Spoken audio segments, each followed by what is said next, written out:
know sweet, salty, sour, and bitter, but have you ever heard of umami? It's called the fifth taste, and it's the secret behind why dishes like miso soup, aged cheeses, and slow-cooked stews taste so incredibly rich and satisfying.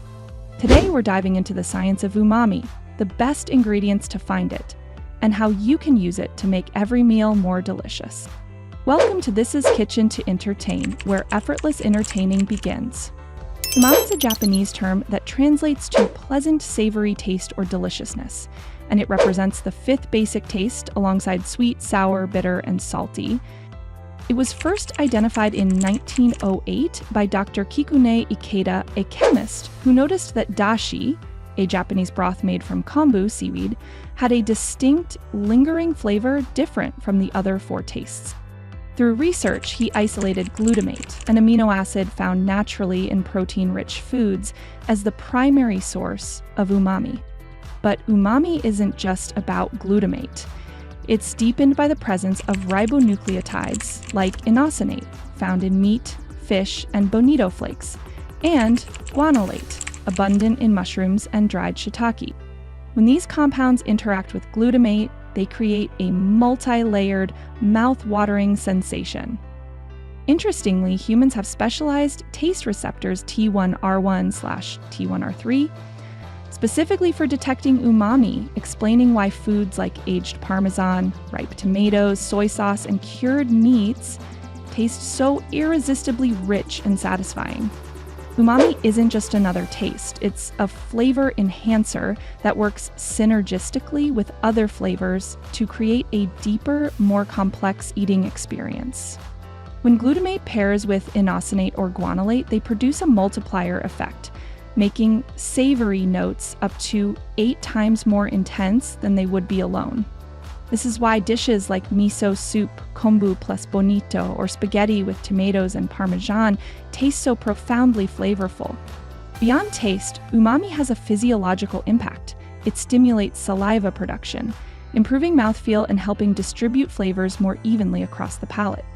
This also explains why umami-rich foods feel more satiating. Think of how a spoonful of mushroom risotto or a drizzle of fish sauce can make a dish taste heartier without extra fat or salt.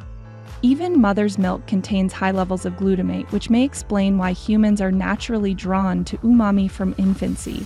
Chefs and food scientists harness this effect to create addictively delicious dishes, proving that umami isn't just a taste, it's a culinary superpower. Umami is hiding in many everyday ingredients that can transform your cooking. Number 1, soy sauce is one of the most accessible umami powerhouses. Its fermented soybeans create glutamates that add incredible depth to stir-fries and marinades. Next, mushrooms, especially varieties like shiitake and porcini, are packed with guanylate that intensifies their savory punch. Don't overlook tiny anchovies. These flavor bombs are rich in inosinate and work magic in Caesar dressing and pasta sauces. Another umami ingredient is the aged Parmesan cheese. It develops intense glutamates during its 12 to 36-month aging process, making it a versatile umami booster. For even more options, try sun-dried tomatoes, kombu seaweed, cured meats, or fermented staples like miso and fish sauce, all loaded with that satisfying savory quality. Umami isn't just for professional chefs. It's a home-cooked secret weapon for creating restaurant-quality flavors. This fifth taste has an amazing ability to balance and round out dishes, often allowing you to reduce salt or fat without sacrificing satisfaction. Imagine adding just a splash of soy sauce to elevate your stir-fries, or tossing a Parmesan rind into simmering soups for an instant savory upgrade. Dried mushrooms can transform vegetarian stews into hearty, meaty-tasting masterpieces. The real magic happens when you layer multiple umami sources, combining mushrooms with soy sauce and Parmesan, for instance, creating flavor depth that makes every bite more complex and delicious. Across the world's culinary traditions, cultures have developed brilliant ways to harness umami.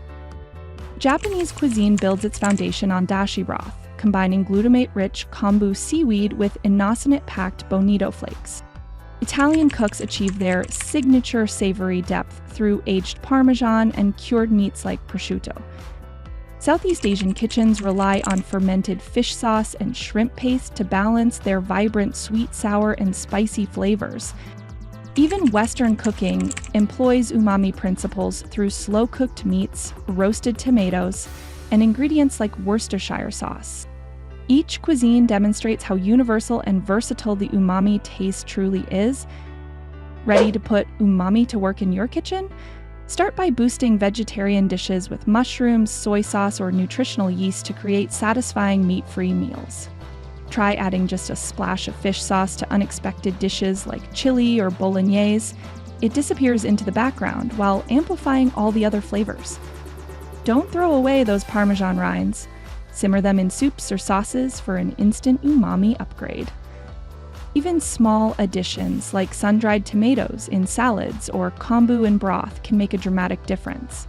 Remember, these aren't complicated techniques. They're simple tweaks that yield restaurant-worthy results in your everyday cooking.